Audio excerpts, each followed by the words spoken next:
I snorted. Hey guys, so I just watched X-Files. I Want to Believe von Steuben Frankenstein or whatever the hell. I don't even know what the subtitle is. But it's marketed as like the R-rated, second X-Files movie kind of a thing. I was a little bit excited about it, to be honest, because the trailer, I mean, whoever did the trailer, bravo. They did a really good job. But they really pushed like this one's R-rated and it's, Chris Carter's like original vision for the film kind of a thing. So I'm like, oh, all right. I mean, first, we really need to kind of touch on the original film. I haven't seen it probably since it came out in like 2008. I had the DVD of it way back in the day. I maybe watched it like 2, maybe 3 times that year and then never since. So it's not really exactly fresh in my memory. I'm sure that there are some people who went back and watched that first and know like where literally every single change is. Allegedly, this version is actually like a few minutes shorter than the other one. But what I remember, okay, about the original PG-13 version is it felt very much so like an extended episode of The X-Files. Sometimes that can work, sometimes it doesn't. For example, Star Trek Insurrection. A lot of people didn't care for that one because same reason. It felt like an extended episode of the series. I personally loved that movie, but that's just me. In this particular case, though, it's a little slow.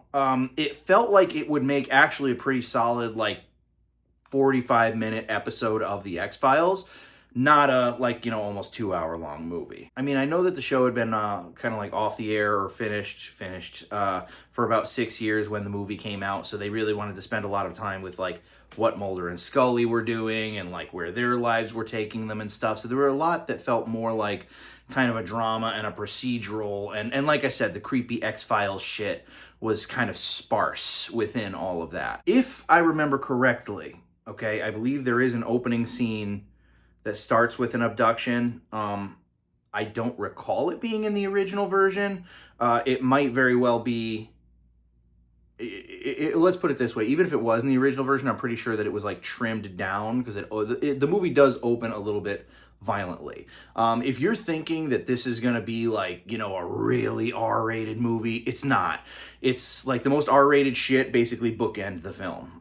To be honest, I mean, I don't consider that a spoiler. But honestly, that episode of the X-Files, I think it's called Home with the Mutants. It's basically Wrong Turn before Wrong Turn came out. And granted, that episode was banned from television, but I would say that episode was way more heavy than this movie. The R rating, I'm not going to say it was a gimmick because I would have rated it R.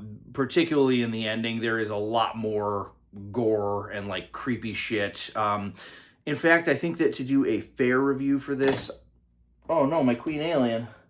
Oh no. In fact, to do a fair review of this, I think that I am going to have to get into spoilers. Well, that I can recognize, all right? I haven't seen the original film in forever. So you've been warned. But yeah, basically the whole thing at the end where it's supposed to be like a head transplant and Mulder arrives on the scene, and they're ready to like just end him with an axe kind of a thing. Before that, you see the dude like taking one of the bodies and just like lopping its limbs off and stuff. It's all very quick. I believe there's some extended sequences with the 2-headed dog. You see the lady like on ice and they start to like make an incision, and that's part of the reason why when Scully arrives on the scene, there's the whole religious undertone to the movie. We'll get back to that. But when Scully arrives on the scene, it's like she's a doctor and it's like, okay, let me take care of her because she's going to bleed to death if I don't get to her now.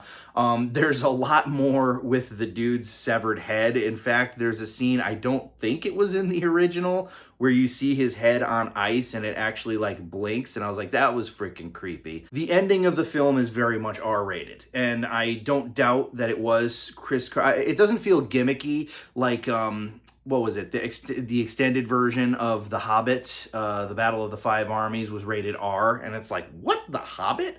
And you look, and there's just like all this like added CG blood like flying everywhere, and it's like, oh, this was just a cash grab, a lazy ass cash grab. I want to believe, you could say, that this was Chris Carter's original vision, and Hollywood at the time was like, we're going to have to rate this R, and it's an X-Files movie, so we don't want to do that, so you're going to have to cut it down. That's probably what happened. That said, did anything really make a difference? Honestly, no. You know, I mean, you take The Godfather Coda, The Death of Michael Corleone, and in that video, when I watched that, I said, the thing is, it still has all the same problems that The Godfather 3 did. Sofia Coppola, no offense to her, you know, she's trying to do her dad a favor, but she's not a good actress, you know. And it is just objectively the least of the Godfather movies. However, in The Godfather Coda, I will say that the pacing changed, okay? At least by opening it up with his deal with the bishop from the Vatican and everything like that, he did change the pacing of the movie for the better, I think. Again, still had a lot of problems, but the pacing was better. Not so in this film. Towards like the middle of the film, it really just starts to drag ass. And I recall that's exactly what happened the first time I watched the PG-13 movie. There is one solid episode of The X-Files drawn out into this almost 2-hour movie. And it is very, very noticeable. It's not exactly riveting. On one end of the spectrum, I will give Chris Carter credit for not trying to like up the ante and make it this big thing. He's like, hey, you know what? It's been a few years. Let's give my fans like a nice X-Files story. I appreciate the idea. Didn't work. It was a swing and a miss, okay? At least it was a swing, but it was a swing and a miss. Catholic Knight of Columbus here. As a Christian, this movie was very heavy-handed. I'm not saying that the Christian, like, undertone, there's a part of me that appreciates it, you know, because I do think that the movie had a very good message that is, don't stop believing. Don't give up, basically. Don't give up, which is kind of like the whole mantra of Christianity. I appreciate it. I don't know if Chris Carter is a Christian or whatnot, but I'm saying that, like, I'm not saying that, like, that notion could be lost on non-Christians, but again, the way it's kind of, like, hammered in, the numbers that the priest gives from Scripture, 25:2, I forget which part of the Bible it was, all right?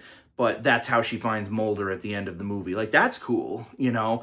And even, like, the priest's psychic connection to what essentially was one of his victims back in the day, you know, and he views it as like God kind of giving him a chance to like, this is what you created, now you're gonna clean it up, kind of a thing, you know. And even leaving that kind of open-ended, you know, maybe until the end when Scully finds the scripture, and then it makes you think, oh, well, maybe that's what it was.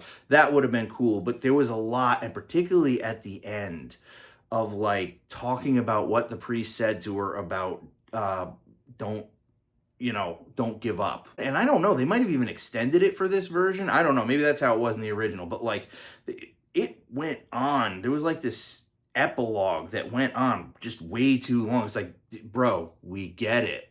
We understand the implications here. Holy shit, dude. Like, it was just a lot. I mean, it could have easily been trimmed down. And for a movie that, like I said, already felt like way too stretched out, you know. Bottom line, guys, okay, if you saw the original I Want to Believe and you didn't like it, you're going to watch this version and you're not going to like it. You'll not like it, but at least there'll be a little bit more gore, okay? If you did like it, you'll probably like this one better. You'll be like, oh, all right, this was Chris Carter's original vision. No judgment either way. I mean, I think there was a cool story here. It's just, again, it wasn't enough to work with for, you know, a 2-hour runtime. It was just kind of boring, to be honest with you. But anyways, that's my thoughts. It's out on Hulu. You can watch it for free. Side note, because I was watching it, and it's this dark, dreary, like, you know, darkly themed film, and all of a sudden at like a really serious moment, it'll like cut to commercial, and it's like this fluorescent colored like K-pop backpack commercial, and it's like, why in the hell are we watching commercials for a friggin' platform that we pay for? I know I'm not the only one. I just wanted to put that out there. It's friggin' bullshit. Freaking Disney, man. Freaking Disney. Yeah, so if anybody has seen it, or if you saw the original and you appreciated it or didn't or whatnot, whatever, however you felt about it, let me know below. I appreciate you watching, and that's all she wrote.